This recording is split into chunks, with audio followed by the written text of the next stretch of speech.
అయితే వచ్చింది. ఫార్మాలిటీస్ పూర్తి చేసి ఆవిడ్ని బయటకు తీసుకురావడమే టార్గెట్ గా ముందుకు కదులుతున్నారు బీఆర్ఎస్ నేతలందరూ కూడా. అయితే బెయిల్ వచ్చిన తరువాత బీఆర్ఎస్ నేతల రియాక్షన్ ఎలా ఉంది, ఎవరెవరు ఏం మాట్లాడారో ఒకసారి చూద్దాం. కవిత గారికి ఈరోజు సుప్రీంకోర్టులో బెయిల్ దొరకడం అనేటువంటిది మొత్తం బీఆర్ఎస్ పార్టీ పక్షాన మేమందరం కూడా స్వాగతిస్తూ ఉన్నాం.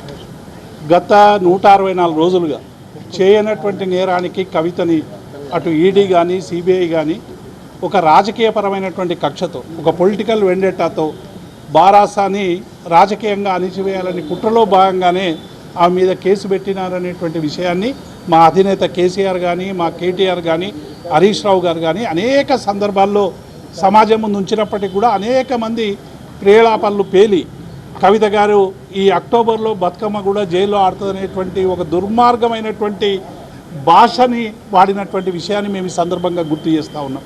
వాళ్ళందరికీ కూడా మేము చెప్పేది ఒకటే, కవిత గారు ఈ కేసులో ఎటువంటి ఇన్వాల్వ్మెంట్ లేదని మేము పదే పదే చెప్పినా ఇవాళ బీఆర్ఎస్ మీద దుర్మార్గంగా దాడి చేసినటువంటి వాళ్ళకందరికీ కూడా ఇవాళ ఈ తీర్పు అనేటువంటిది చెప్పపెట్టదు. కవిత గారు డిజర్వ్స్ బెయిల్ అని చెప్పి సుప్రీంకోర్టు నమ్మింది, ఇచ్చింది. అందరు గౌరవించాలి.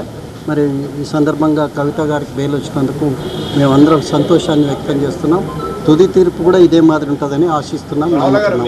ఆర్గ్యుమెంట్స్ని కూడా ఫాలో అయినాం, చూసినాము. చాలా స్పష్టంగా ఇవాళ ఇచ్చిన ఆర్డర్లో కూడా చాలా స్పష్టంగా కోర్టు చెప్పింది. దీంట్లో ఛార్జ్షీట్ వేయబడింది, విచారణ పూర్తయింది. ఆమెను జైల్లో ఉంచడం భావ్యం కాదని సుప్రీంకోర్టు భావించిందనేది కూడా లైవ్లో మనం డిబేట్ను చూసినాం. ఆర్గ్యుమెంట్స్ను సుప్రీంకోర్టు ఆర్గ్యుమెంట్స్ను కూడా చూసినాం. అందరికీ ఒకటే అప్పీల్ చేస్తున్నాం, మార్చి 15 నుండి కవిత గారు జైల్లో ఉన్నారు. ఇవాళ బెయిల్ వచ్చింది, సంతోషించదగ్గ అంశం. దీనికి వక్ర భాషలు వద్దు అని చెప్పి రాజకీయ పార్టీలకు విజ్ఞప్తి చేస్తాం. జై తెలంగాణ, జై తెలంగాణ,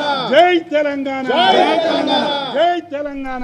సో అది బీఆర్ఎస్ నేతల రియాక్షన్. స్వీట్స్ తినిపించుకుంటూ తమ సంతోషాన్ని పంచుకుంటూ ఉన్నారు. మొత్తంగా కవితకు బెయిల్ ఇస్తూ సుప్రీంకోర్టు ఇచ్చిన తీర్పుపై బీఆర్ఎస్ శ్రేణులు హర్షం వ్యక్తం చేశాయి. కోర్టు విచారణ నేపథ్యంలో కేటీఆర్ సహా మిగతా నేతలందరూ కూడా ఢిల్లీలో ఉన్న సంగతి తెలిసిందే. అయితే తీర్పు అనంతరం వెంటనే వారు ఫార్మాలిటీస్ ఫినిష్ చేయడానికి ఆటోలో వెళ్లారు.